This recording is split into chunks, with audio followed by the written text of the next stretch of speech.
which are related to the visible light transmission, which is advocated in the thesis of Mr. Wirdatmadja. And then our group did various research works related to wireless sensor networks and IoT transmission schemes. For example, that includes magnetic induction-based wireless underground sensor networks and low-power wide area networking. And the scheme proposed by Mr. Wirdatmadja is, I would say, a kind of a bio-nano sensor network. So I see some relation really here to my own recent work. Then we also considered the charging of sensor networks by wireless power transfer. That works mainly via magnetic induction, what we have done in that area. And we have also developed corresponding charging protocols. And yeah, here I even observe a strong relation to Mr. Wirdatmadja's work, because there's also a part in the dissertation related to the energy harvesting, which also includes some charging protocols.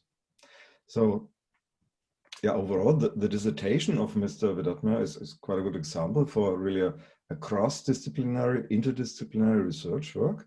So it is related to quite diverse fields, for example, biology, medicine, electrical engineering, communications, optics, also a bit material science, powering systems, and the mathematical analysis and numerical simulation of technical systems. So quite a lot of areas are combined here in a nice way in order to finally arrive at kind of a novel system concept for a brain-machine interface.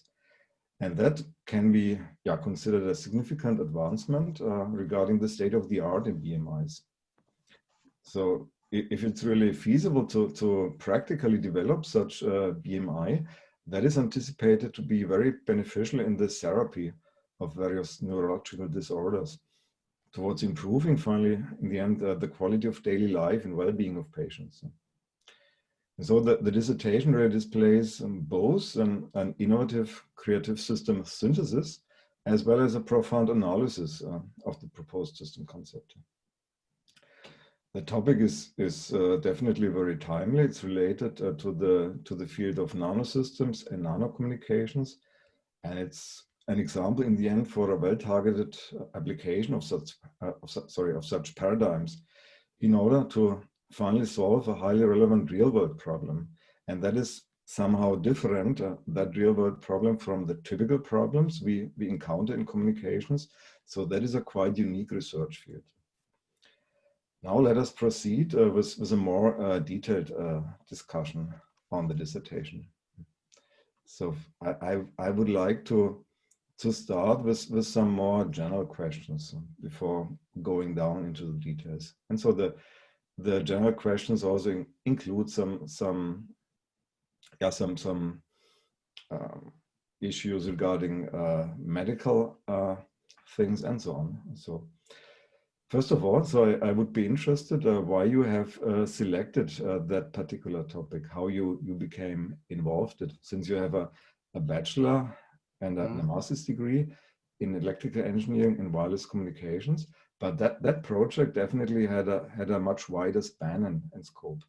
So what was your motivation to select that topic and not a more traditional communication topic? What did you find particularly appealing with that work? Well, thank you very much, Professor Gerstacker. Okay, at that time, like, I start this moving to this new field, this Internet of Bio-Nano Things, at the end of my master degree period at that time. But at that time, I start with this microfluidic. So basically, we are using this micropipe to deliver the information. And then at that time, well, this is a project of my supervisor. And then I was offered at that time, okay, I said, okay. At that time, I already actually studied about this 5G. I start like doing the project of 5G, and I find it, okay, why not I just take a risk, like changing to another field, a little bit, of course. It's still communication.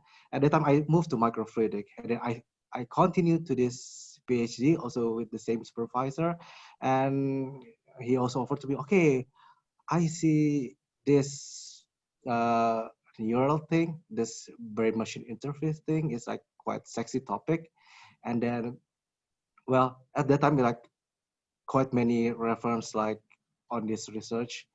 So, and I said like, okay, it is very, very good because I'm also interested how the brain works, the neuroscience and everything. And I cannot jump directly to that field. So this is some kind of good transition for me. I have degree in communication, wireless communication, basically in my master. So, okay, I'm just like moving a little bit there. Okay, it's okay. You might say this is like a little bit biomedical. So, but I'm still concentrating on communication in this topic. Yeah. Yeah, but nevertheless, I believe that you really had to acquire quite diverse knowledge in different fields first, right? In order to get really started. Yes, it's true. Maybe there are a lot of prerequisites, so we are not, as engineers, not so much aware of them. So what was that an issue for you to really get started in that field? Yes, it is. It was a really big issue. Like I really have to read lots of like the morphology, physiology of neurons, and I have to know how they communicate and everything, and I have to relate it with this wireless communication. Yes. Yeah. Okay. So then, yeah, I would be interested a bit. Yeah, how would you relate your work to the state of the art? So I mean, this system concept that seems to emerge from the concept of a neural dust, right? Which was more or less around a bit before. And can you give a brief sketch of the development of the field, and what was the major advancement of the proposed system concept related to the state of the art? Okay. For the neural dust, okay, it is mainly for this monitoring because it's using backscattered communication. So at that time, like, okay, why don't we use it for stimulation? So basically, like that's the focus of my research, the stimulation of this the neuron on a single cell level. And why simulation? Because as I've already said on my presentation, for example, epilepsy or Parkinson's disease, they need stimulation instead of monitoring. But of course, on the future, the combination of this very, very useful. Okay. Yeah. So now I would be interested to hear a bit more on the proposed system architecture. So about the different components and their interplay. So as I've understood, there's also a kind of an external transceiver, right? Exactly.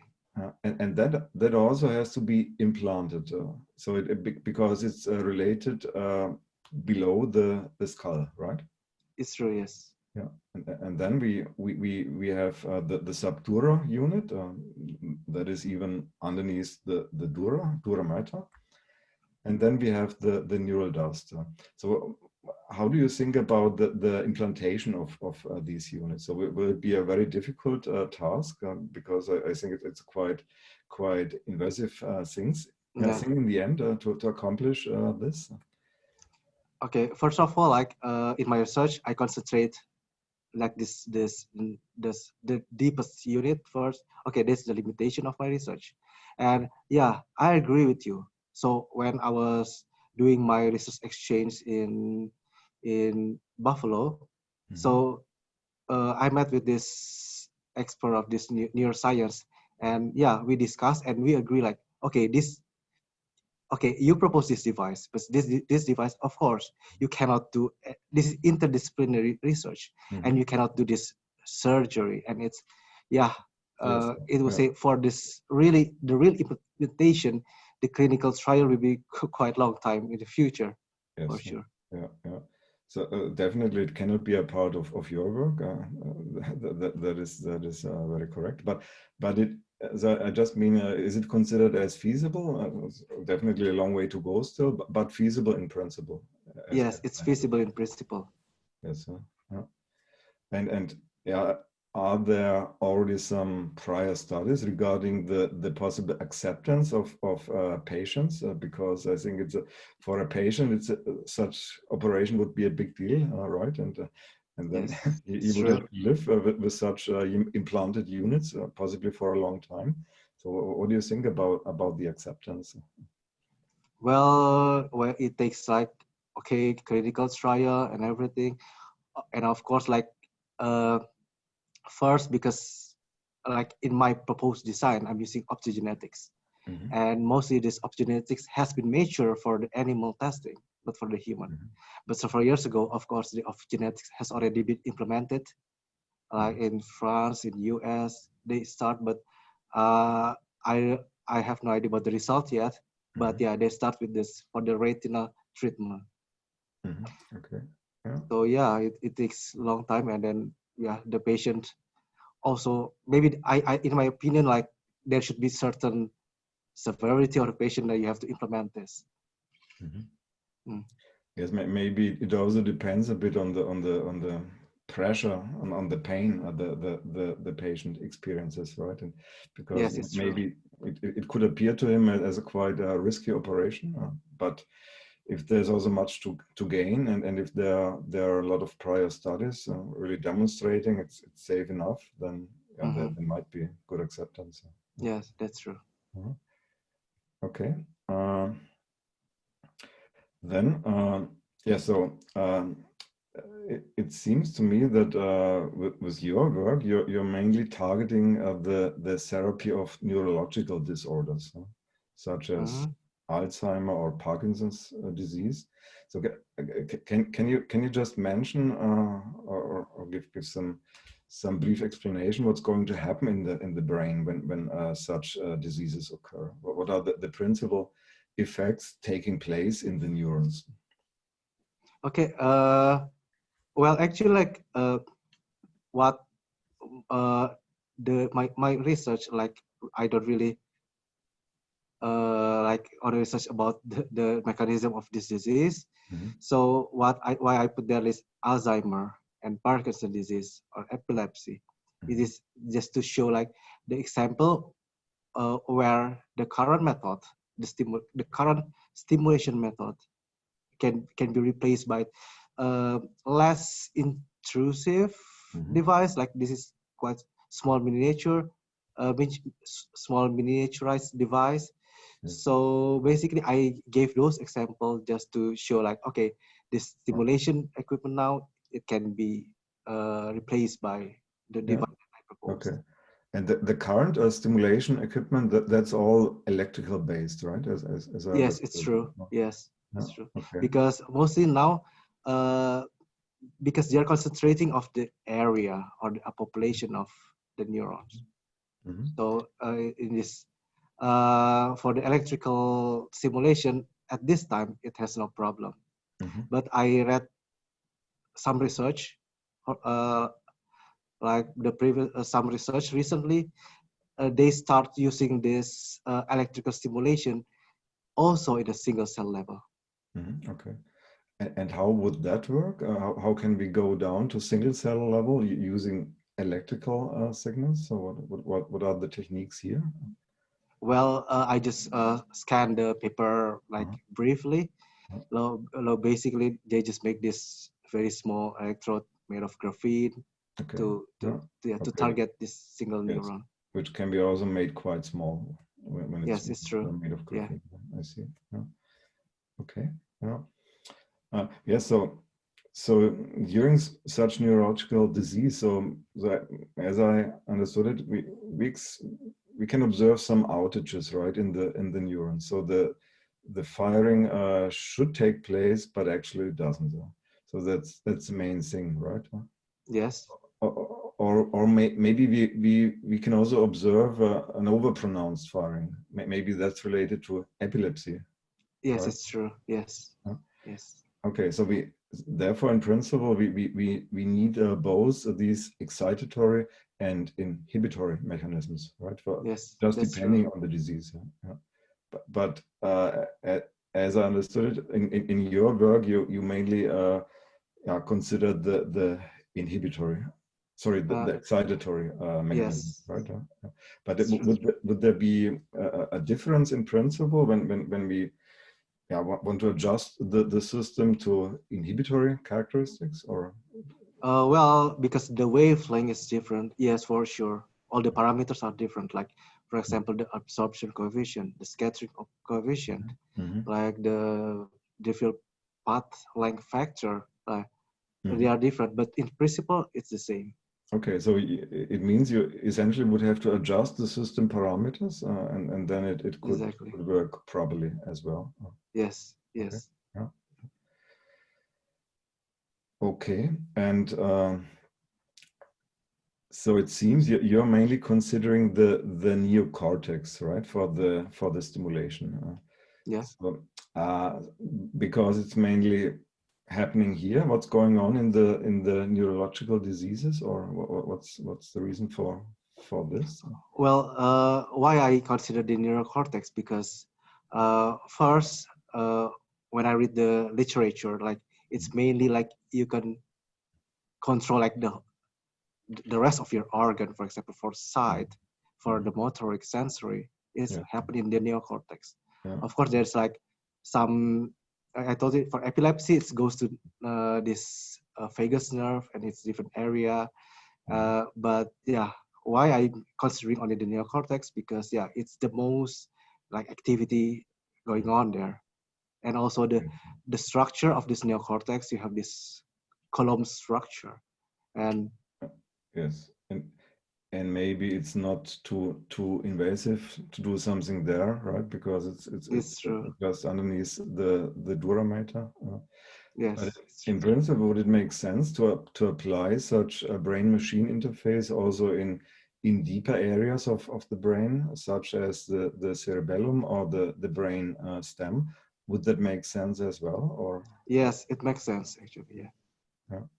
But maybe it would be even more involved, right? Because then you have to really deeply go down into the brain. Yes, true. Yes, yeah. Exactly. And would it also be reasonable for some diseases to implant such interface into the organs of the body somehow, or is there already some work on this? You mean like this stimulation in some other organ? Yes, yes. Well, yeah, actually, like if you think like, okay, there is this a device, like okay, with this, I cannot recall the name, but that it's using the electrode to stimulate like this on the vagus nerve for epilepsy, and it's called the pacemaker of the brain. So basically, it's pretty much the same as the pacemaker of the heart. So the principle is quite the same. Yeah. But for my device, because it stimulates single cell, it doesn't really make sense like if you put to the other organ. Yes. Yes, that doesn't make much sense. That's correct. Yeah. But okay, but a modified version might be beneficial also for some other organs. Okay. Yes, about that single cell stimulation. I was wondering about that. How feasible that is in a practical setup, because okay, there seem to be really several trillions of synapses in the brain. That's a huge number. So possibly less neurons. I'm not sure about the exact number. Do you have it in mind? So how many neurons roughly can we find in the brain? Maybe 10,000. I mean, more, it's like millions actually. Millions, yeah. Yes. And then I believe really a high precision is needed for a single neuron stimulation. So it's true. Is that considered feasible, or are some? Did you have a look into corresponding literature in order to? Yeah. Well, actually, that is the biggest challenge to implement it, Professor. So because like we don't really have mapped the brain exactly, like we don't know each neuron, each individual also is different. Yeah, it's actually that is the one of the biggest implementation. Until now, we cannot really map all directly exactly. Yes.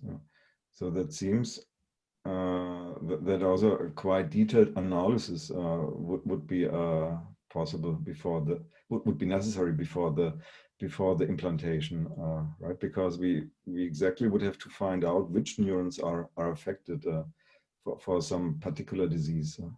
Exactly. I have to add something like this. I read something, even though not so deep, but about this cochlear implant. So it's like for the hearing. Yeah. So they also use this direct stimulation to the brain. So they have like this. They have already like, I think it's like mapping like certain frequencies so to certain area of the brain. So with that implant, you can just a certain frequency. So you have to stimulate this part of the area and then the other part, something like that. And maybe related to this is also the application for case of impaired vision, right? Because I also read something on that in your thesis. Because here, I think we really know the affected regions, and also we can maybe derive the stimulating signals. So they are recorded more or less from the retina. Yes, right? it's true. And then that gives the external input more or less. I think that it's true. That sounds very interesting. And here the signal acquisition and the computation of firing patterns seems to be really doable. And that from that paper that I referred, like they have already like made the prediction for some animal, salamander, cat, rabbit, and they have different filter for that. Yes. Okay. I think that is then maybe one of the biggest challenges, right? To find out the required firing patterns. It's true, yes. But okay, certainly I understand that this is a kind of a visionary work, and certainly much additional work is needed before it comes to a practical realization. But in the end, you have to get started somewhere, and so I think it's a very good step towards this what you made. And about so just how in principle it could work with the firing patterns. So would they be stored somewhere in the BMI, or would they be externally communicated to that unit underneath the skull, or what could you imagine here to how to provide or just store the firing patterns?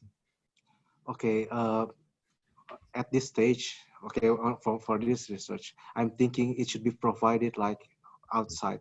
It's not embedded on the device itself. Of course, if we want to embed it on this device, we need like some kind of microprocessor inside. Yes. In this research, I try to make it very simple. Yes, of course. So you would anticipate some kind of an external station, and that continuously transmits the firing patterns. Okay. Yeah, that's true. And so, just since I'm curious, so for certain diseases, is really a continuous stimulation needed? So all the time, more or less, or just like, within certain periods, or how does it look? For the epilepsy, yes, you need like continuous stimulation. Yes, and okay, and then maybe also lifelong stimulation, right? Because the disease doesn't seem to go away, so it's true. A continuous treatment is necessary. So then we will even target, in some cases, lifelong implantations. Yes, it's true. So how would you assess the lifetime of such BMI? So because in other applications such as cellular systems, we know that the components they are not so reliable after a certain time. Maybe that's intentionally in some cases that people buy a new smartphone. But anyway, how would you assess the reliability of the proposed components? Okay. On my research, it's only like I only assess these components based on like like maybe months long, it's not this lifetime. Mhm. And Mhm. I do realize when you do it, when you have to implant this device lifetime, there must be like some micro movement in your Mhm. brain. There are some growth. Mhm. So yeah, I mean, this is also needs to be like I have to assess it in the future if you Mhm. want to implement this kind of device. Yeah. And yeah, now I have not included in my work. Yeah. So yeah. Yeah.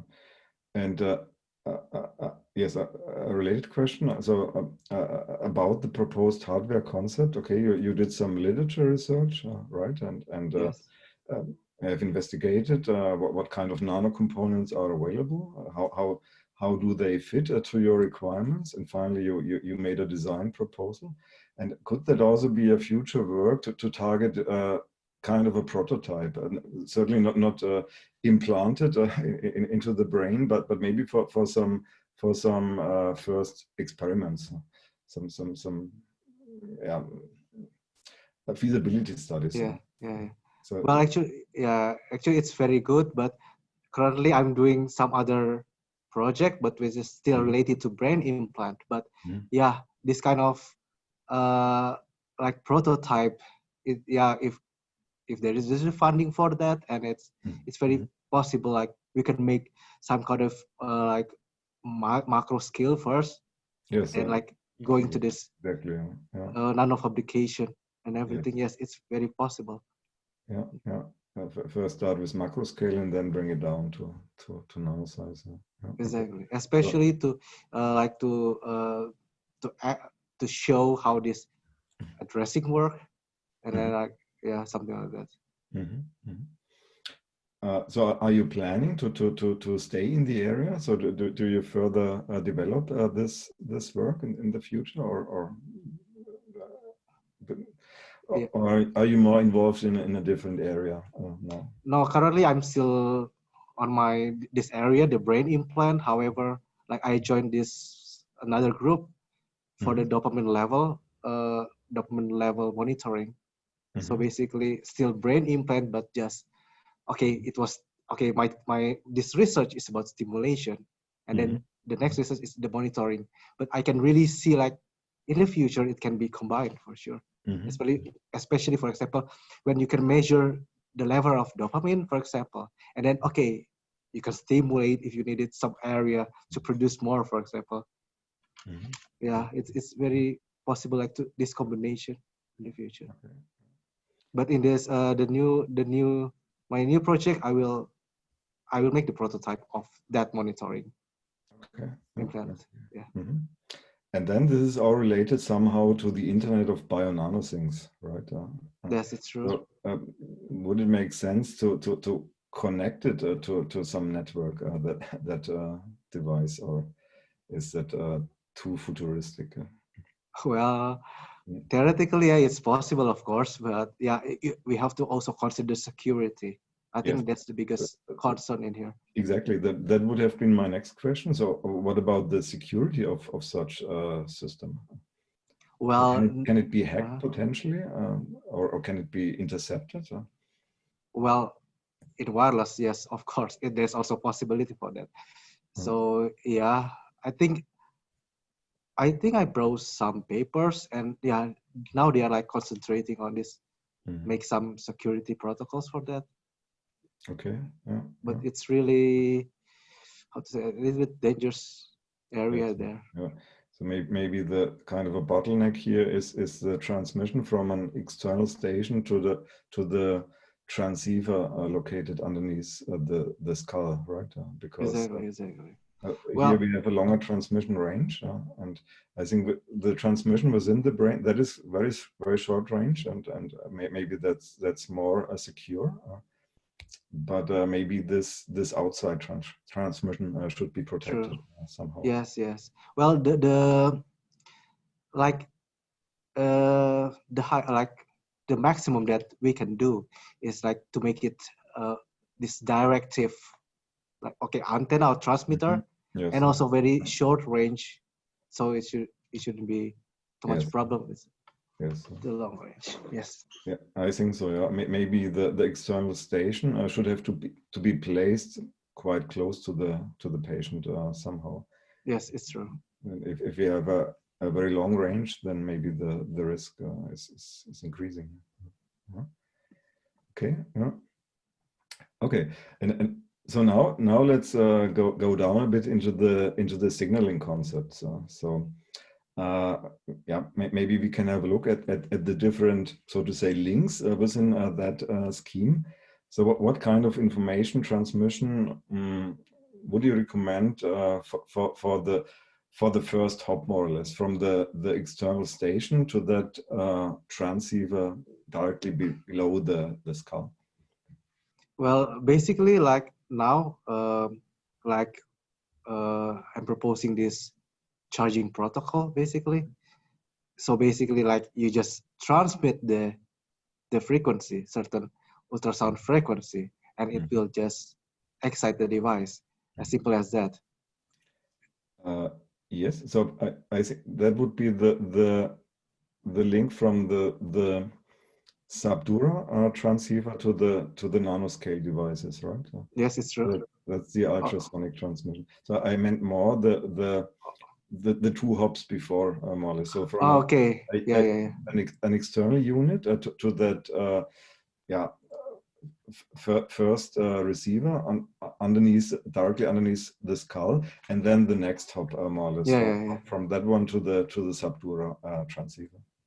Okay, so okay, I've not really thought like very deep about it, but I'm thinking like if we have this different ultrasound frequency also, it's possible, but we have to make sure that it will not interfere with the same frequency at the device too. So you don't want to just directly.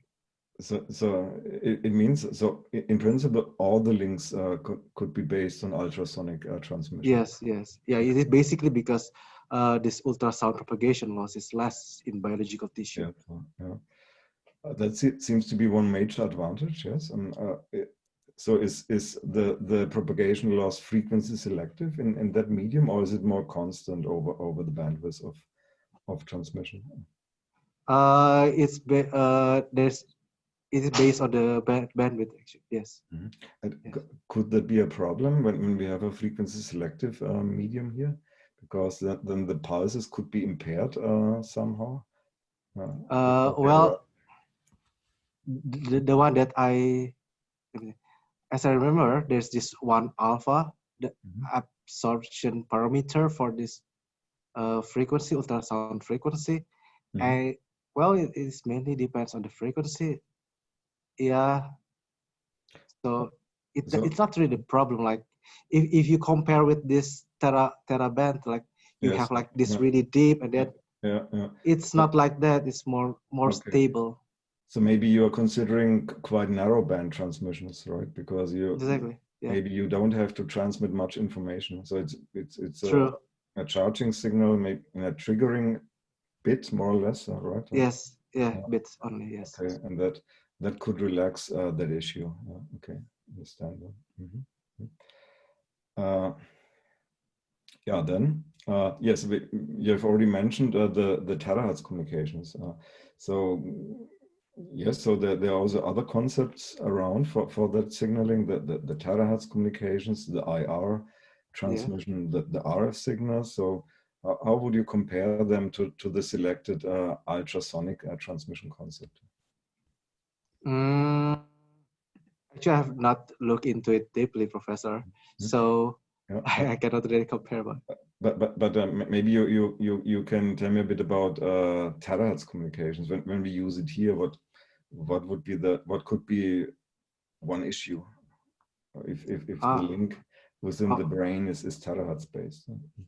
Okay. I think if the link is terahertz, it's also possible at it. Well, okay, for the acoustic wave for this ultrasound, as I told you, it's like more stable than the graph is more stable than this terahertz. Yes. Like the absorption, especially in the biological tissue. Maybe the absorption is more uniform, also a bit varying versus frequency, but But the thing with the terahertz communications is that we have very pronounced absorption peaks, right? And yes, true. that could be really a problem because in the brain, definitely we will find a lot of water. So Yes, maybe something like 80% or so. I don't true. have the exact Yes, number. yeah.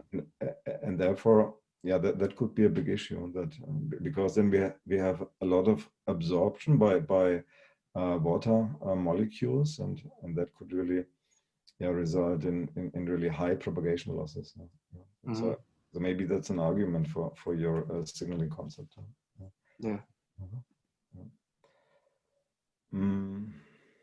Yes, about the adopted ultrasonic frequencies. So I had the impression that at least it was written in one of the tables that you're considering frequencies down to 50 hertz.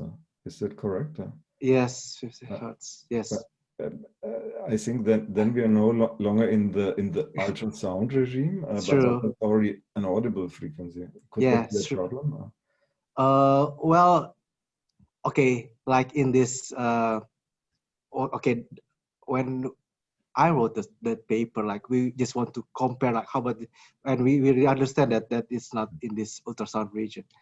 So basically, if we see the graph, it's not really like affected too much with the performance. But however, you don't really want like this, you can hear that sound like always buzzing around you. The patient would hear the sound and maybe he would not be too happy about that, because it may be a kind of a continuous tinnitus like sound. Yes. So therefore I was wondering, so maybe you have to, you have mentioned infrasound and ultrasound, right? So maybe you would have to go high enough above 20 kilohertz. Yes, maybe also depending on the age of the patient, or even apply this infrasound. Would that also make sense to use very, very low sound frequencies? We have to think also about this energy harvester, because I'm proposing with this nanowire. Of course, it's possible, but is it enough? Like the vibration, like the cycle, the vibration cycle of the nanowire. Yeah, but it's also possible. Yes. So I would have more detailed questions about the energy harvesting, but that mainly later on. But maybe a first one already here. So what about the frequency range of the energy harvester? Would it be really across the whole ultrasound frequencies, or is it designed in a frequency selective manner? So really can energy be harvested from all the adopted frequencies in principle? Okay, from the reference that I have, so it is like, as long as you can vibrate this nanowire, yes, it can, and it doesn't have specific frequency that it will be activated. But of course, we have to know like the angle also affected. So when you have like this orthogonal or the other angle, there should be the maximum. Yes. So optimum. Let us ignore such effects. But then in principle, when you transmit any ultrasound frequency, then in principle, all the energy harvesters in the system would harvest energy. Yeah, true, right? True. Okay. That one also, because of that also, I apply the filter, like, for this addressing thing. Yes, I see. Yes, so maybe we can return to that thing a bit later. Maybe now we can focus on the light propagation in tissue. So yes, you did a lot of investigations related to this, and I have some specific questions. First of all, on the main effects. So can you summarize the main effects on the light propagation in biological tissue? What are the main light medium interactions? Okay. First, of course, there's absorption. It has a very high absorption, and also the scattering. But this scattering effect, uh, it is like it gives also some benefit because, as I mentioned, there is focusing effect. So it will focus the light intensity even more. And there is actually one good phenomenon for this one. And so for the scattering, we have the forward scattering and the backward scattering, right? And Yeah. the backward scattering is a bit related to the reflections. Is that correct? Or? Because mainly I analyze this scattering with the mean scattering, and it is for scattering based on the size parameter that we have. So the size parameter that I'll calculate based on the wavelength and the size of this organelles, it is in mean scattering, and for the mean scattering, it is like it is dominant forward scattering, and they're like behaving like a lens. Yeah. And so can you distinguish between the Mie scattering and the Rayleigh scattering? So what are the basic effects here? Yeah, mainly it's because of this size parameter. And for the Rayleigh scattering, so I understood that then maybe we have a more uniformly distributed scattering angle, right? Yes. And for the Mie scattering, it seems to be more directional, more or less. Exactly. Yes.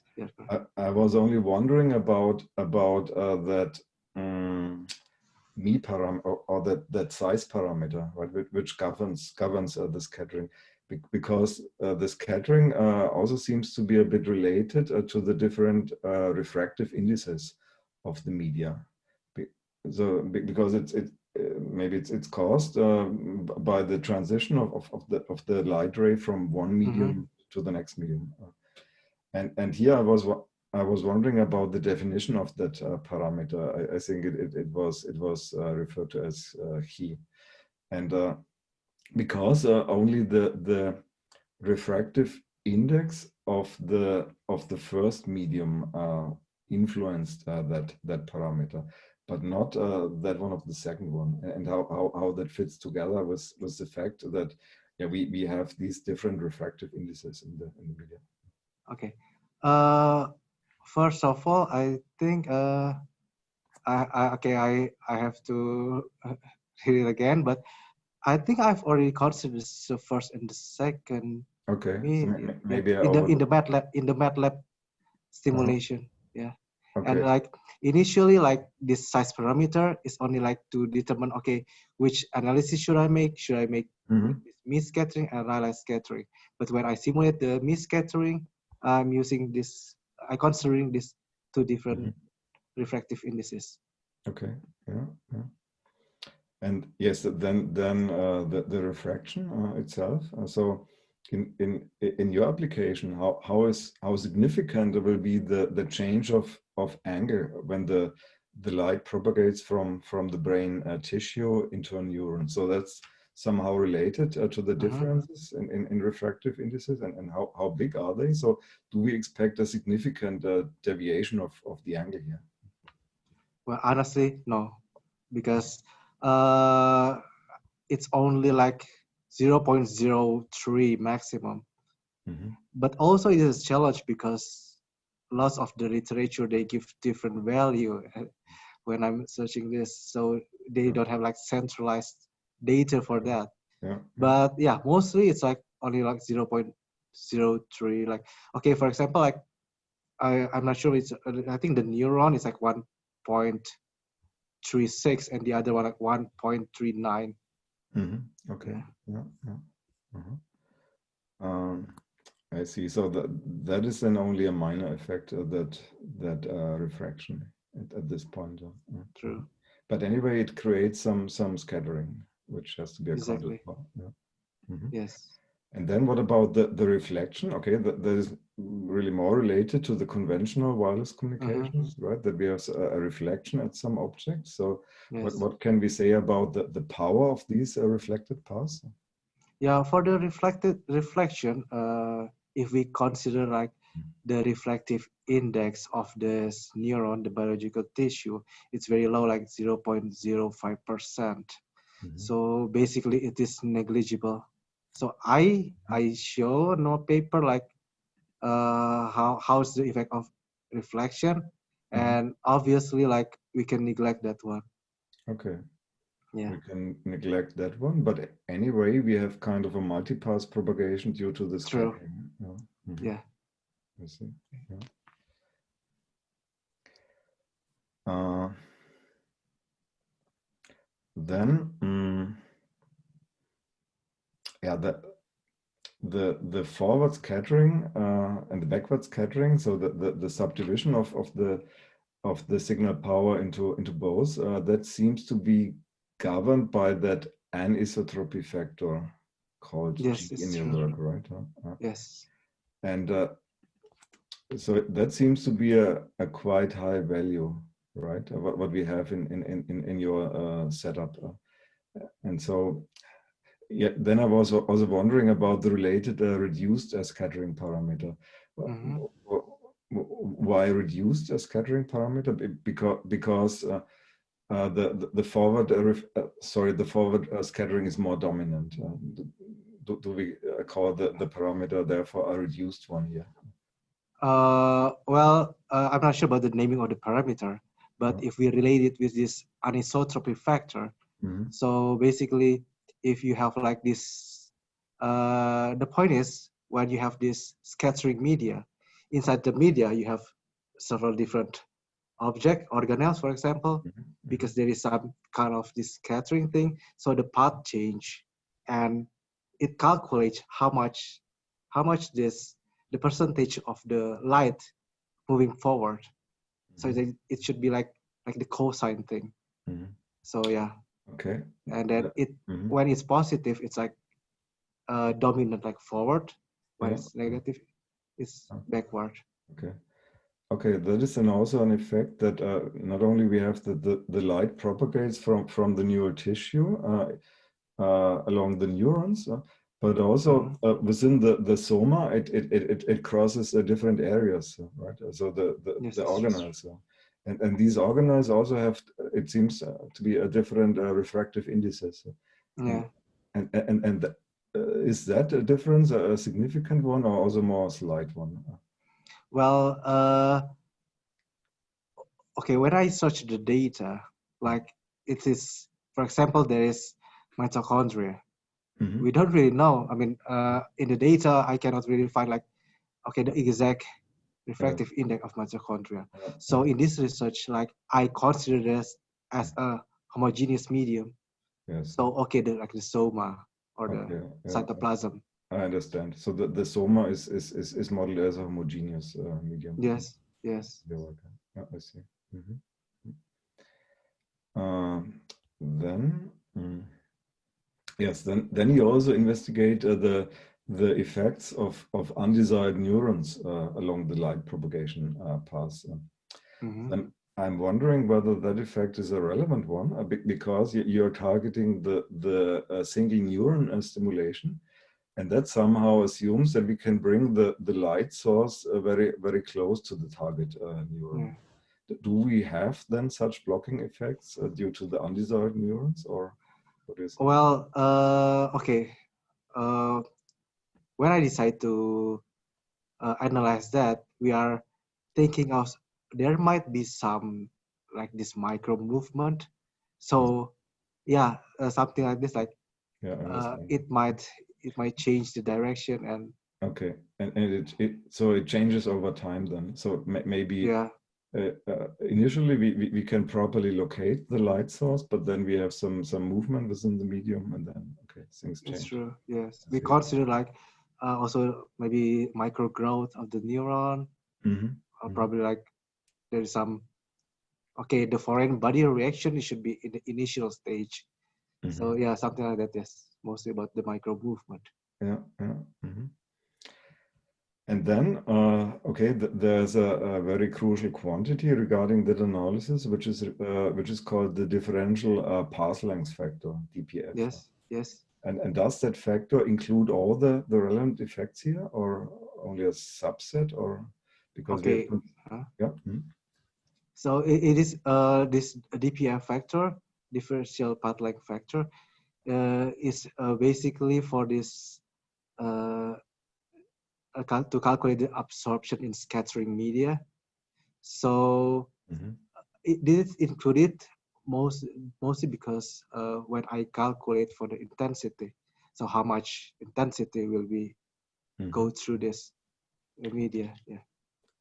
So it mainly includes the absorption, you're saying, and Exactly. or models the absorption, and but we don't consider the scattering and the reflections here, right? For that. Yeah. Okay. Actually, if we see again the formula of DPF, it is already included this absorption parameter and the scattering parameter with this scattering parameter there. Okay. So yes, it is included. Yeah, Exactly. okay. But possibly not the reflection, right? Because that's a different. Yeah, effect, not the reflection. Yeah, not the reflection. Yeah. Mm-hmm. I see. And then, yes, you arrive at an equation for the transmitter, so, right? And that models then really the composite effects, more or less. And yeah, there was one kind of uncertainty, and that was that additional quantity called capital G in that equation. So I think somewhere it's written that this is hardly accessible in the Yes, literature. exactly. Did you make some assumptions, or what? No, it's on my reference, and when I read all this, I think about the DPF, yeah, and it is always negligible because, and I cannot find the reason why, but they say like it's just about zero. Yeah, okay. Related to geometrical. Yeah, I see. Yeah, then there's also another approach for the analysis of the light propagation based on the Helmholtz equation. And as I understood, that is now just really a full modeling according to a partial differential equation. And it's more or less for validation of the theoretical results. Is that correct? And so yes, there are two avenues, right? More the closed form solutions and then the numerical simulation. And that is based on the Helmholtz equation. And did these results fit together well, or? Yes. For the Helmholtz, mainly I'm using it like the simulation on COMSOL multiphysics, and in the COMSOL multiphysics, it can justify like there is this like focusing effect. So there is some. It's not like so the intensity like going focus. Yeah, somewhat focusing at that point. Yeah. So I'm just curious about that numerical simulation. So maybe you can display the Helmholtz equation. Okay. It was equation 4.3.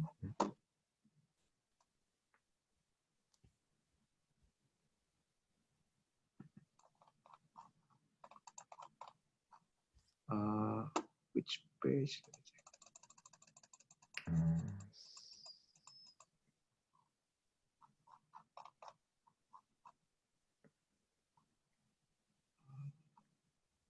It's here.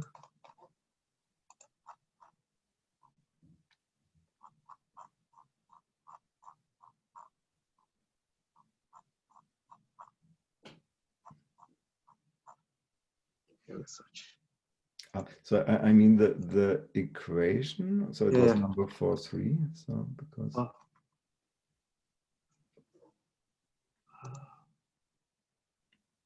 Equation number 4.3. 4.3, yes. Okay, yes. Here we are. That is kind of a one-dimensional analysis, right? As I understood, because then you assume that the light propagates maybe along a straight line. Yeah. And then somewhere in between then are the blocking neurons, for example. Yeah. Is it like that? Okay. It's a partial differential equation, and so I guess that the lower equation and the upper equation they are just in different notations. Yeah. And but I was just wondering about a subtle mathematical detail because so the Nabla operator, that is with respect to the R coordinate. R, yes, Right. yes. Yeah. And then when we apply the Nabla operator to the lower equation. Yeah. So both the C and the Nabla U, they depend on the R coordinate. Exactly, yeah. Then shouldn't we apply the product rule somehow, and then wouldn't we get a kind of different result from the upper one? That just came to my mind. Whether both are really fully equivalent.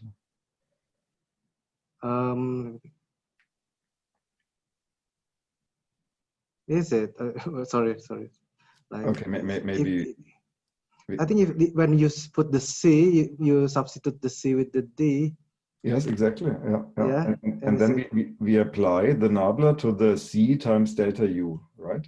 And here yes. I saw that the product rule should come into play somehow. Okay, yeah. So, but on the upper equation we have a single term, so maybe that is something which okay, yeah, true. Which has to be looked into still. Mm. But anyway, so that's the basic differential equation. And then you also wrote somewhere that the time dependency finally is eliminated. So yeah. Is that then a further step? Because here in 4.3, that is still time dependent. Yeah.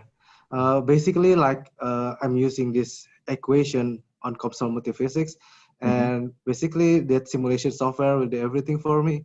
So just insert the value and so this elimination of time dependent is done automatically, more or less. Exactly. Yeah. Okay. Yeah. And what's the basic assumption here, that we have arrived at kind of a stationary state, or that we can get rid of the time dependency in the end? Yeah, because we concentrate on the stationary state on this point. Yes. Okay, so let's then have a look into some. Then I was wondering about the modified Beer-Lambert law. Yeah. Can you explain that a bit? What is it about? So basically, the modified Beer-Lambert law is the modification of the traditional one for the continuous wave. Mostly for this, the traditional Beer-Lambert law, it's for this macro scale. For example, if you have some kind of liquid or substance with a certain molarity, and when you shed the light there, and then you can calculate how much it will travel on the different side, for example. So we have light here, and then this modified Lambert law is mainly for this biological tissue. So that's why it's very fit on this case. Yeah. So that's a particular modification for the biological tissue. What you have adopted here. Exactly. Then I was also wondering a bit about the parameters here. So can you please go to table 4.1? Is it? Yeah. Yes. So the brain tissue and the neurons, they have a quite similar refractive index, right? Yeah. But they have a significantly different reflectance.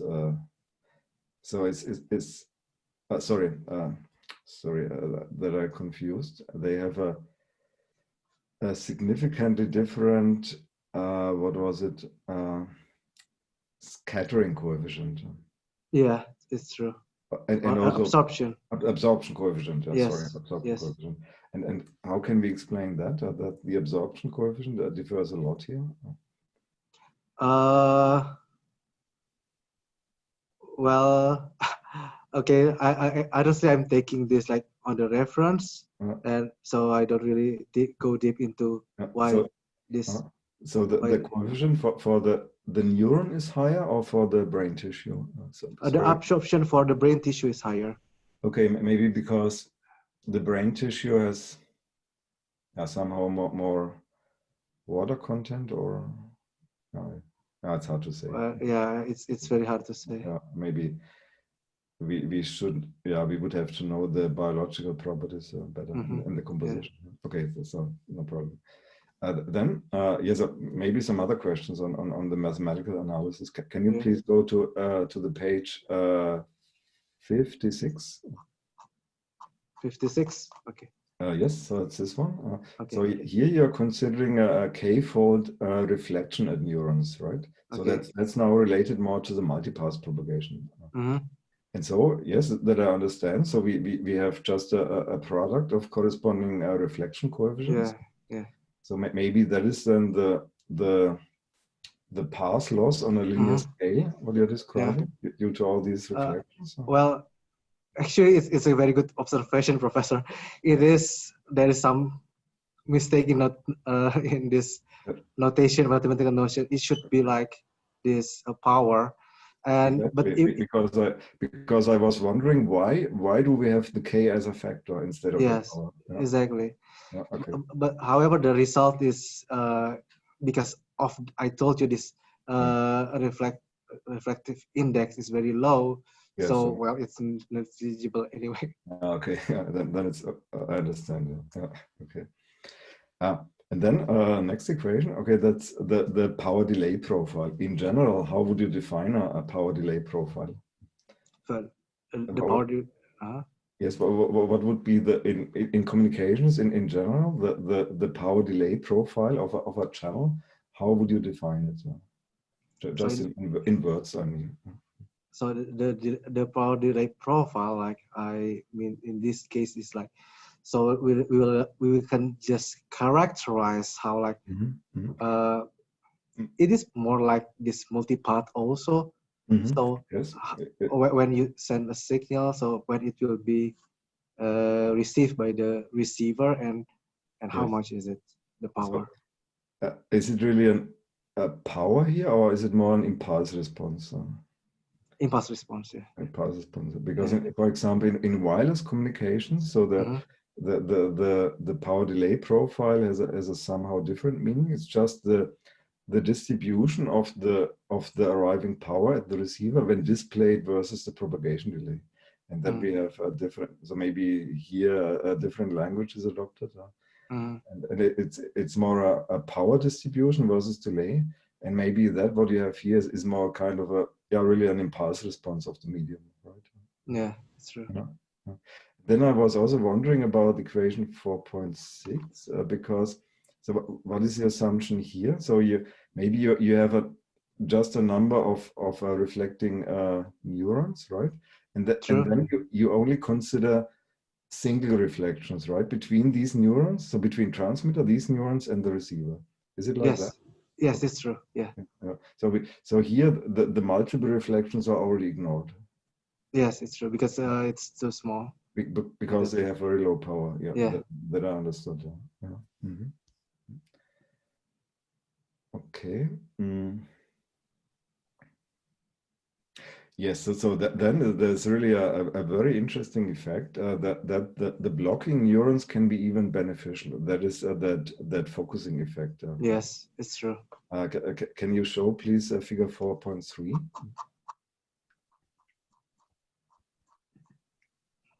Okay. I think here we see that in the absence of the blocking neurons, so the red area becomes wider, meaning we have more limited range, and with the neurons it becomes less pronounced. Yeah, so I think it's a very interesting effect, and also it seems to be highly dependent on the shape of the neurons, right? Of the soma, right? That's true. Yes. So how can we explain that, this shape dependency? Well, on the shape dependency, it is more to this.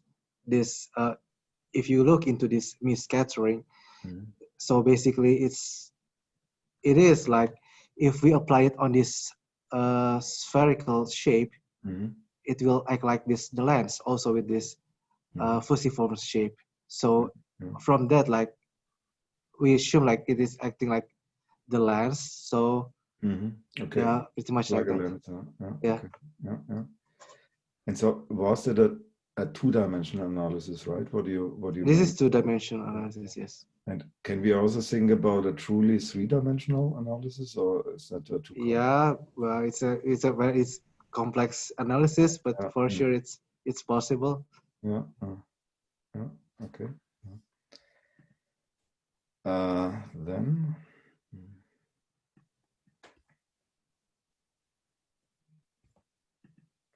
Can you please go to figure 4.4? Yeah, that was not so much clear to me. So maybe you can explain a bit the basic effects which we can observe from this figure.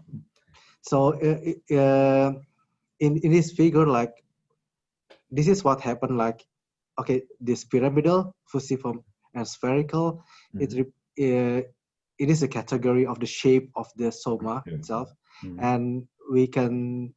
Okay, in this case, I assume that the nucleus in a perfect spherical this shape, and I only want in here in this analysis, I only want to see how.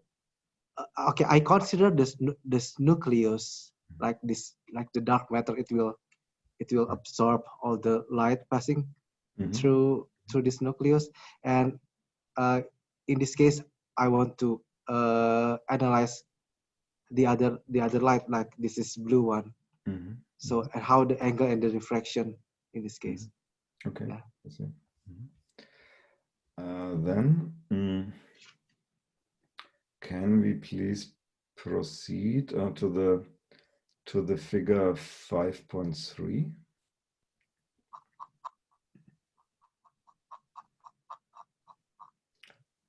So 5.3 or yes, so it's the next chapter already, exactly. Okay, here, yes. So that is now more related to a longer propagation through the tissue, right? Because yeah, it's true.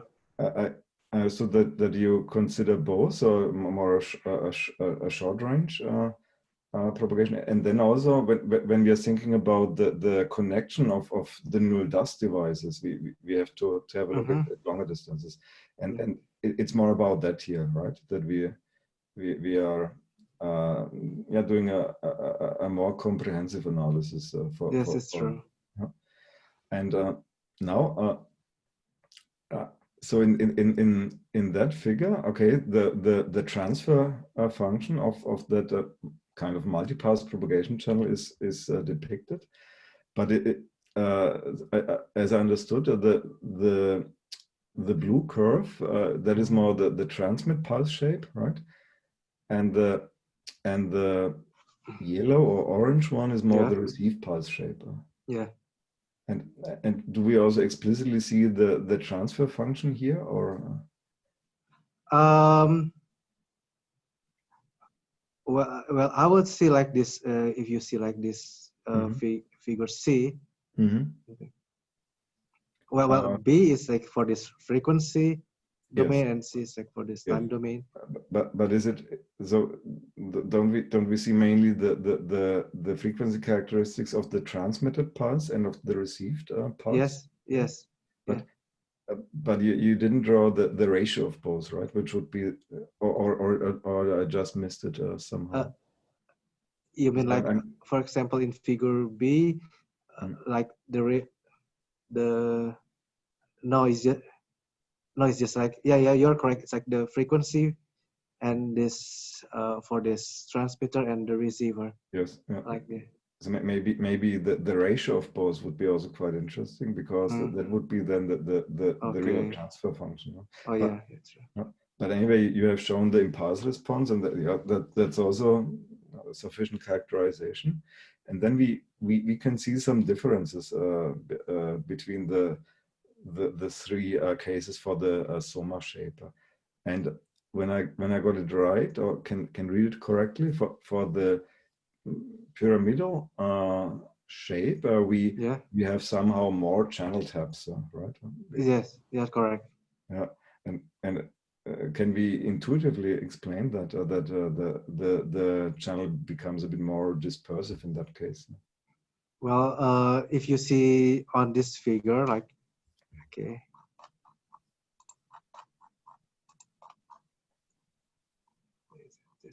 Sorry. Well, yeah, basically, like it really deviats, like the direction of this ray of light is really deviates, and it's totally different, like this fusiform and spherical. And in my opinion, it really causes that shape. Okay. On the graph that we show. And then the channel somehow becomes more dispersive, and then we yeah, true. Okay. Yeah. And maybe these channel impulse responses could serve as a basis then for the design of the transmission between the neural dust devices. Yes, that's true. So did you consider this as well, or would it be more kind of a future work? I think it's a future work. I have not considered it yet. Yeah. Okay, then I think the next part is now on the energy harvesting.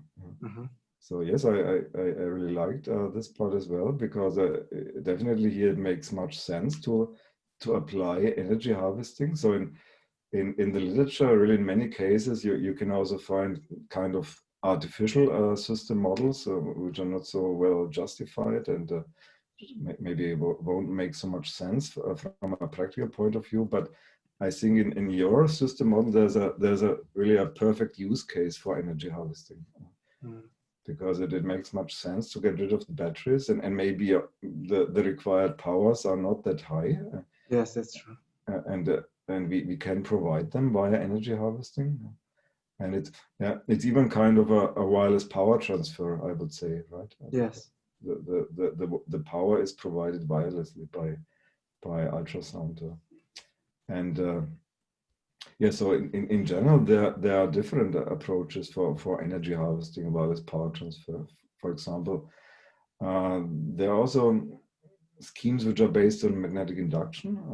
And so what was your rationale to select that particular system concept based on ultrasound for the energy harvesting? Well, first, because as I mentioned before, like for the communication, we are using ultrasound.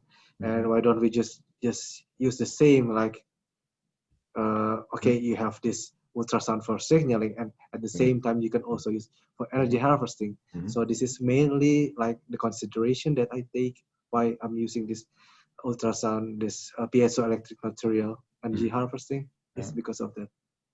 Yeah, so then you can accomplish both tasks more or less in a single step, because exactly. As I understood it, so the energy harvester is first fully loaded by the ultrasound transmission, and directly after this, the firing takes place, because the ultrasound signal is also interpreted as kind of firing, triggering, right? Yes, exactly. Yeah. Maybe it will be a different case if we integrate, for example, like this microprocessor. It will take also some power, and we really have to analyze it more. Is it enough for this, or we need bigger like area of this energy harvester? Yes. Yeah. And then about the realization of the energy harvester. So it seems that such nanoscale components are already available.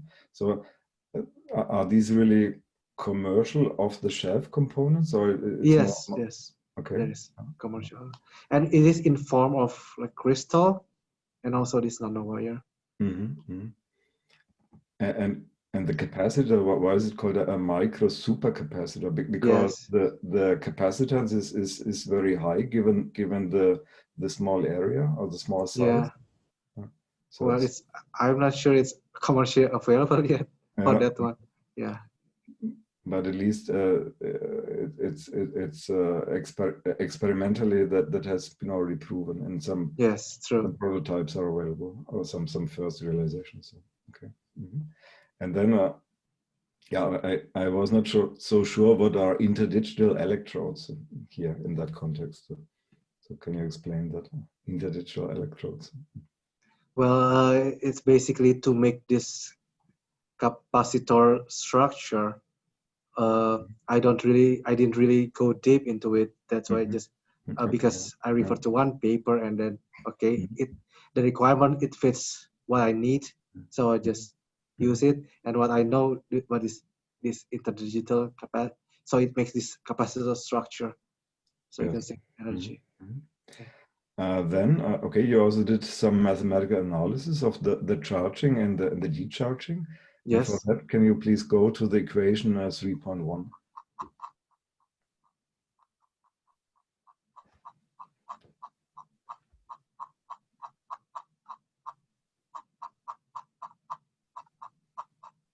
Is it? Sorry, which question? That was already before, sorry. So Oh, okay. now we have to jump back to a Okay. previous part. 3.1 in Okay. chapter 3. 3.1. Okay. Is this or up or up? Yes, yeah. This one. Or Yes. okay. Yeah. Okay. Yeah. So here you have a parameter n cycle. So that Yes. seems to be the discrete time index related to a basic charging cycle, right? Yes. Exactly.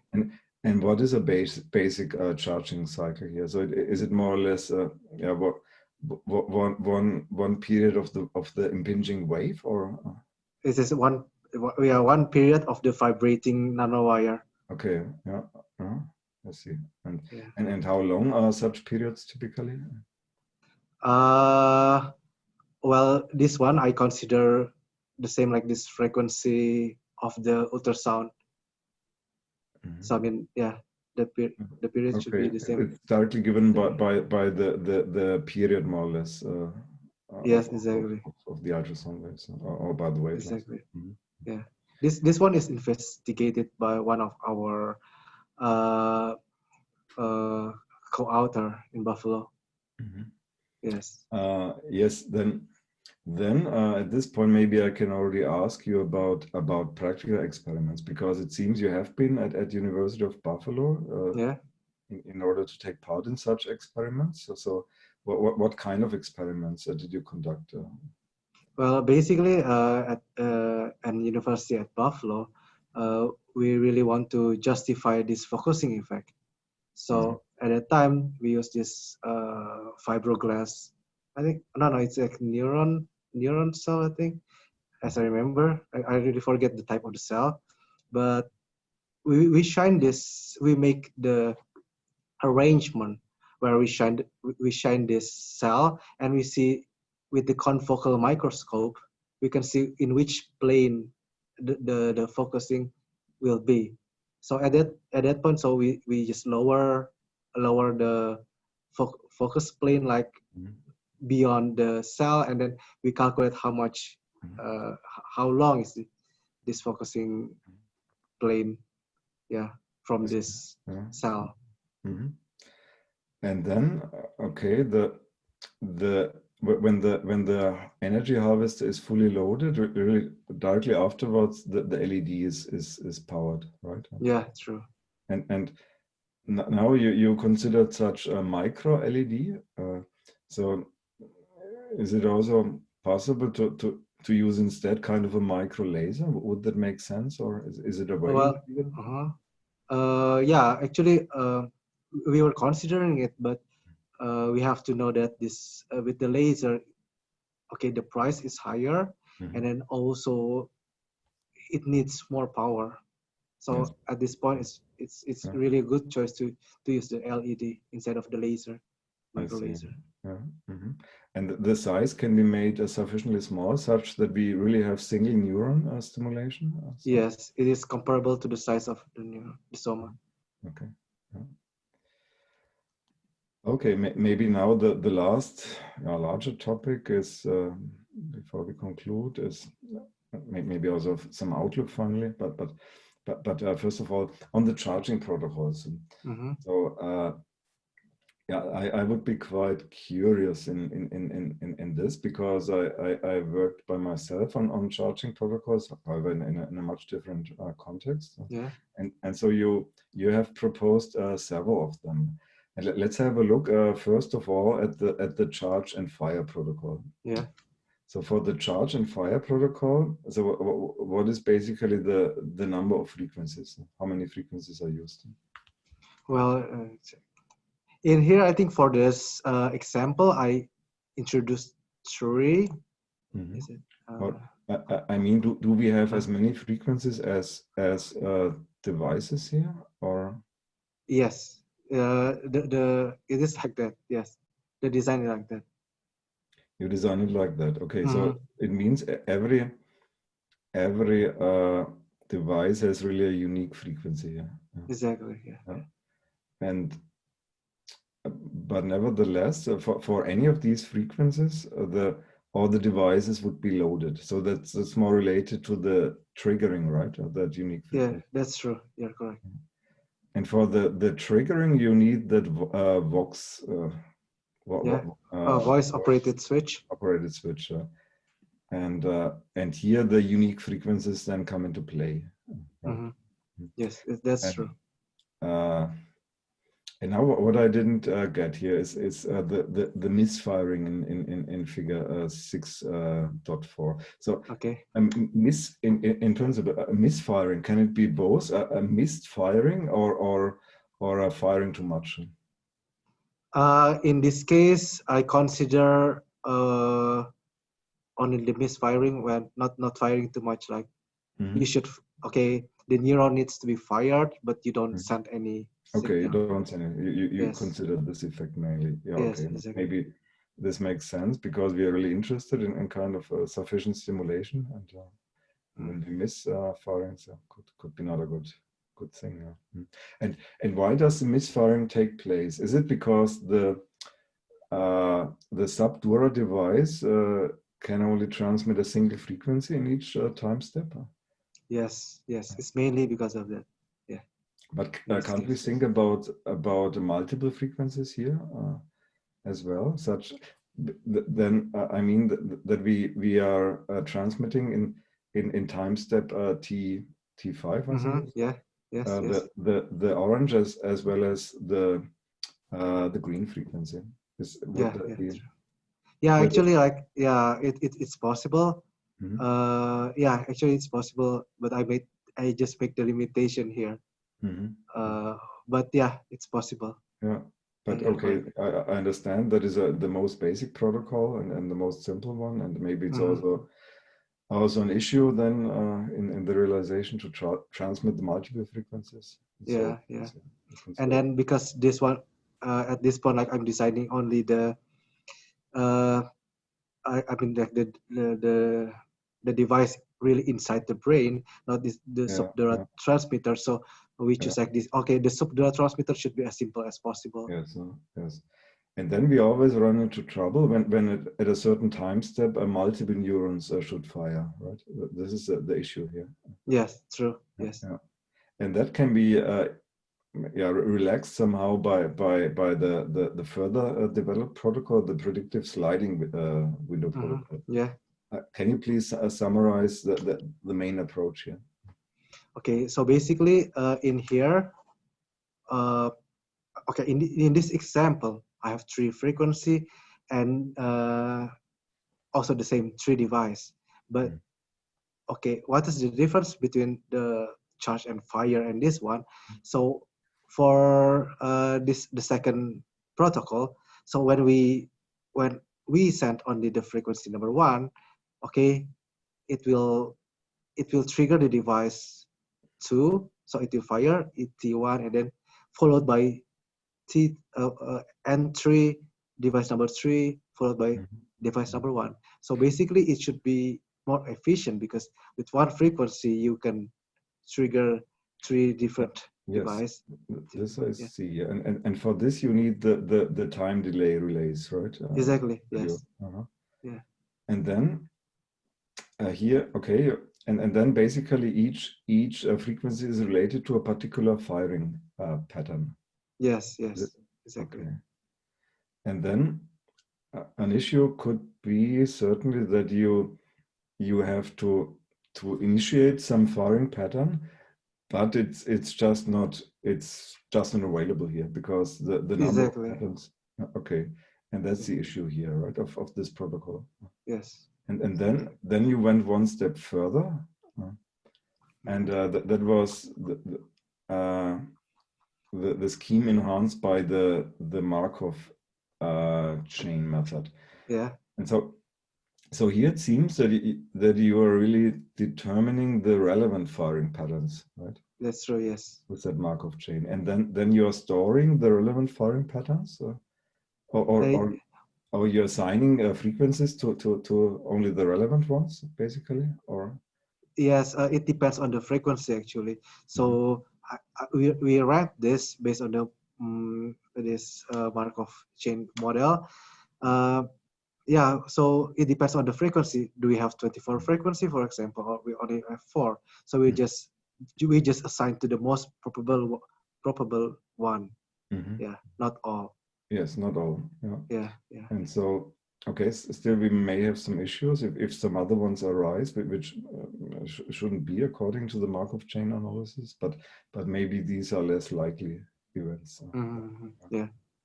And then, in order to find out the relevant firing patterns, you also considered a kind of a system of equations. And here I was not so sure what is the relation to the Markov chain methodology. Yeah, Is these this one? yes. Actually, previously we discussed about this eye and remember we discussed about the retina. Yeah, actually this is for that one. This is for the model, and I can show you. Okay, I will try to open one slide. Sorry, I prepared this before.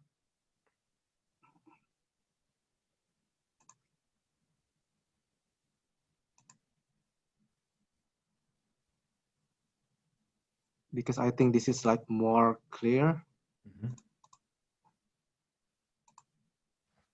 Is it visible? Yes. Yes. So basically, for the okay, for the retina, if you put in the eyes, we have the stimulus. So the stimulus here will be filtered. Okay, this is the stimulus, and this is if we will fire, we will initiate the stimulation or not. So this is so the stimulus, like it is really from the eye itself or the camera in this case, and then the filter is based. Okay, is it the cat? Is it salamander? Or is it rabbit? So they really make the model for the filter here, and then basically in here we have this threshold. So based on this diagram, like if it's above the threshold, it will fire, and if below the threshold, it won't fire. And also it will give negative feedback here. So it's like kind of loop, and we can see here. Yeah. Yeah. Then for certain applications, we don't need that Markov chain model, but we can have something better, which even predicts the firing patterns more accurately. Exactly. Yeah. Okay. But that's then highly application specific, right? Because it's for Exactly. the retina thing. Okay. Exactly. Yeah. Yeah. Mhm. And they have different filter for different animal in this case. Yes. Okay, and then yes, then on the protocol evaluation. So for this you have introduced different quantities. So that was the misfiring ratio, the stimulation efficiency ratio, and the stimulation ratio. So sorry, it was clear to me that the first one, so 6.7, that's the misfiring ratio. Definitely that should be as small as possible, right? Yeah. 0 in the ideal case. Next one should be 100% in the ideal case, that we don't miss anything. But I was not so sure about the stimulation efficiency. So what is the meaning in the end of this one? So the stimulation efficiently. Okay, actually yesterday I also read about it. This is like how efficient you stimulate it. Like it is the ratio between this transmitted, how many times you transmit the frequency, and how it really like target, like, okay, it is correct. So it is so efficient. For example, if you have the pattern, I will show you one this. Yeah, I agree. This is a little bit confusing term. So for example, you have 3 here, and then you will reach 100% when all of the 3, like exactly, you have the firing here, here, and here. Yes. So basically, that is the parameter for that. Yeah, the simulation efficiency, how efficient. And here we are also interested in a high value, because Yeah, exactly. it was not so clear to me. Okay. Yeah, I agree. Yeah. It's a bit And confusing there. And then you also had a figure. I think that was again a quite nice one for the. I think below the next page. Then after this one, yes, Okay, this one. I think that was a quite nice validation of the efficiency of the protocols. That you it seemed. So the thing here is that when the stimulus changes, then also the firing patterns can change a lot, and that in a way you can handle more efficiently with the enhanced protocols compared to the basic charge and fire. Yes, that's true. And yeah, how would you relate then both diagrams to each other, the Z and the D? Which one? Also, where we have the green bar and the red bars. Yes. Okay. Okay.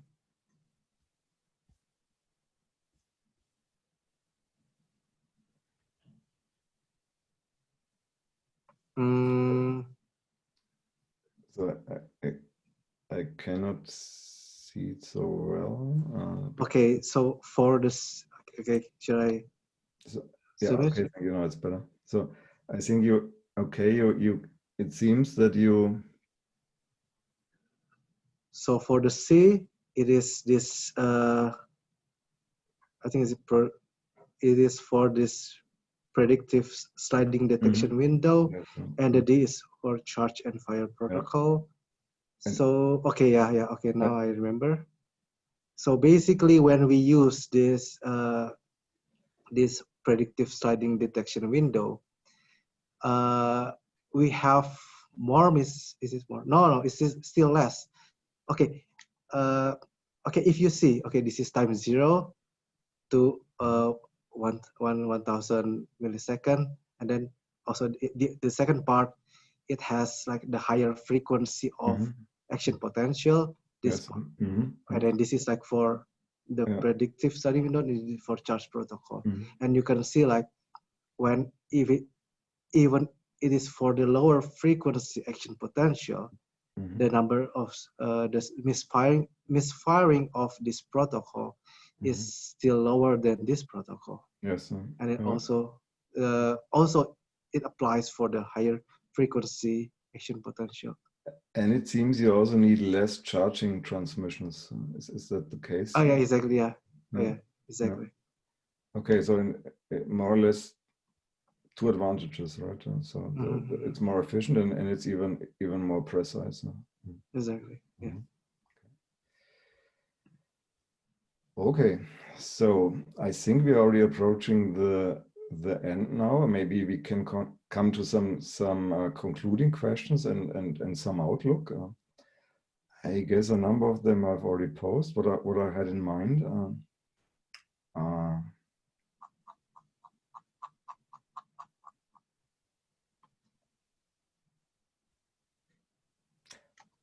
So would you like to make some prediction? So when could such systems be really in operation, in clinical operation?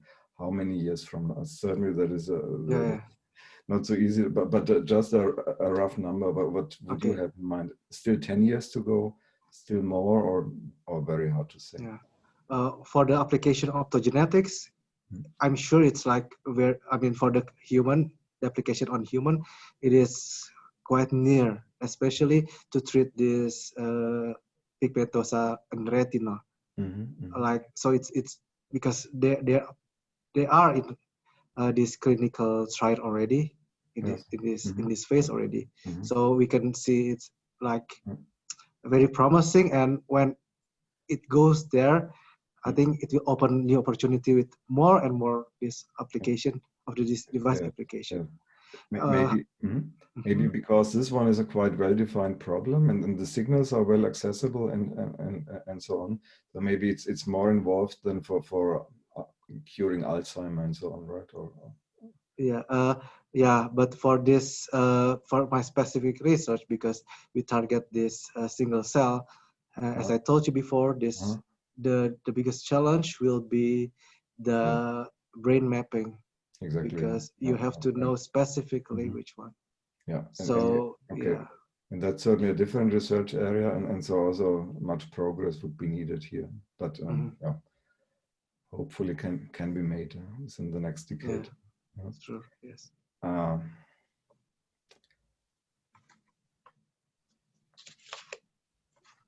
Then finally, so what are you thinking about your own work? So for example, on which contribution in the thesis are you especially proud? And where do you think a bit more effort would be still needed? So how would you assess your own findings? Okay, so first, obviously, because it's like the design is like more applicable. Of course, the design is so important in this phase, but also the last one, when I analysis of this light propagation, it's also, I mean, it's quite substantial at that point. It really can help like people to design or analyze their own system with that kind of with the last paper about this light propagation thing. Yes, so that was the transactions on communications paper, right? Yes, true. Yeah, is it already published? Because yes, it's published. Okay. I'm not sure it's published, but accepted at least. I haven't. Okay, yeah, that's good. Yeah, because I think that's definitely a substantial one. Okay, very good. So I think at this point I don't have any further questions. As it seems, the time is also more or less up. And maybe now I should make my concluding statement, as it seems. So thank you very much again for your comprehensive answers. Welcome, then, Professor. let us wrap up with. Yeah, I think I have to. Should I? You will conclude the statement, or should I? Yeah, we need to go for statement. Okay. Yes. So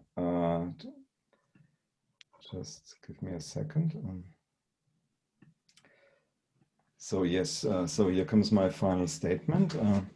In summary, Mr. Wirdatmadja's thesis is really a result of a comprehensive investigation regarding a very timely research topic. It's a forefront of the scientific research, what is covered here, I would like to mention. The thesis clearly shows that he's well aware of the previous works and of the state of the art in his field. He has demonstrated the ability to proficiently apply the relevant research methods and to conduct the independent scientific research. The dissertation is based on a novel brain-machine interface concept proposed by Stefanus Wirdatmadja, which has been already acknowledged by the research community. And that is underlined by the fact that the corresponding results could be published already at various top venues, including IEEE journals and magazines. I conclude that the presented research results are significant and original, and they have a high potential for future research as well. The practical applicability of the results is already proven in principle by the author by various arguments presented throughout the thesis.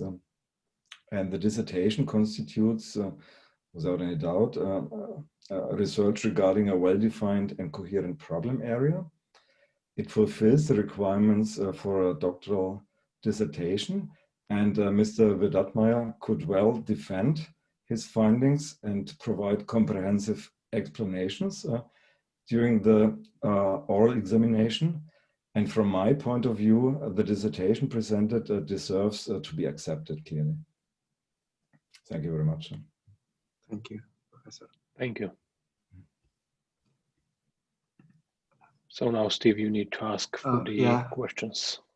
Ladies and gentlemen, if you have questions or comments concerning my dissertation, please ask the custos for the floor. Yes, we have an opportunity to ask for the question through the asking the open mic, and you will get that in the chat system.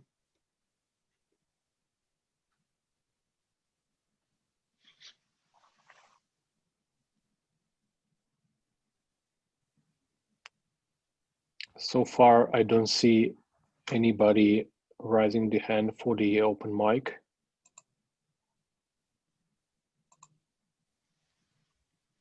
All right, so we will wait a little bit more that the people combat with technical problems, if any arise during the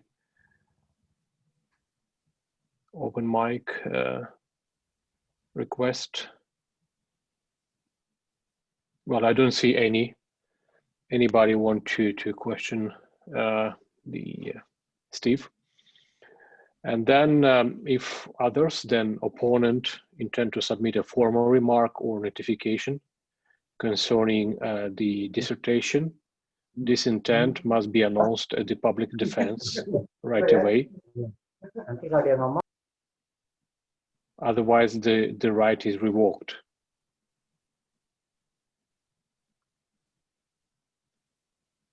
All right, so I don't see anybody is wishing to make any official formal remark or notification. So then I just repeat once again, then the right will be revoked. All right, so then seems like nobody is going to submit any formal remark and everything is clear. So then I just declare this public examination closed and congratulate Steve for this excellent achievement. Thank you very much, Professor. Thank you very much. Thank you. Yes. And now we can just get with Professor Gestracker towards the final statement later on. At this stage, I think that, Steve, you did all your best and now you can relax. Yes, I'm sorry to leave, actually. So congratulations also from my side. Thank you very much, Professor Gestracker. Thank you. Congratulations. Thank you very much. Thank you and all the best. Yeah. Stay in touch. Bye. Yeah, bye. Thank you. Now we can switch off the Zoom call. Yeah.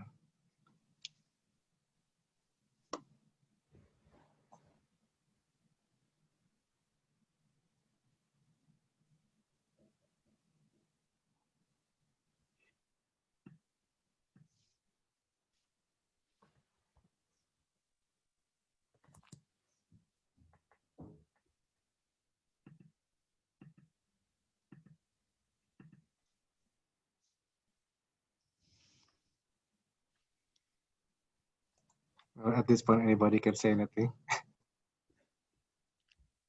Hey, Steve. Nanu, what's Yes, up, Awan. man? Yes. Yeah, good. Thank you. Congratulations, Finally, man. Congratulations. thank you very much. It's a long process, and finally, after plenty of years, finally graduate. How many years is your research? Well, it's like 5 years. No, 4 years. 5 years. 4 years now. Yeah. Loh, papanya, papa muncul tuh, Om. Yeah. Halo, Om. Halo, Pak. Ya, halo. Halo. Halo Om, ya. sehat. Halo. Halo ya. Kayak nggak bisa ini. Gaptek.